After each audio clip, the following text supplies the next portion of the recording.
আমাকে ভুলে যাওয়া যার পক্ষে খুব সহজ, আমি চাই সে আমাকে এই মুহূর্তেই ভুলে যাক। আমার সাথে কথা না বললে যার কিচ্ছুটি যায় আসে না, আমি চাই তার সাথে আমার আর কখনো কথা না হোক। আমার অভাব যাকে বিচলিত করে না, যারা আমাকে ছাড়া দিব্যি চলে যায়, আমি চাই তার জীবনে আমার অনুপস্থিতি শাশ্বত হোক।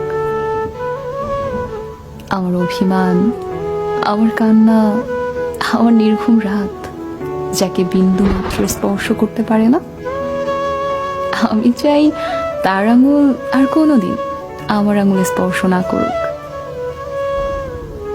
তাতে আমি কষ্ট পেলে পাই, ভেঙে গেলে যাই, একলা হলে হই। নিজের উপস্থিতির অবহেলা সহ্য করার থেকে তার অনুপস্থিতির নীরবতা ঢের ভালো।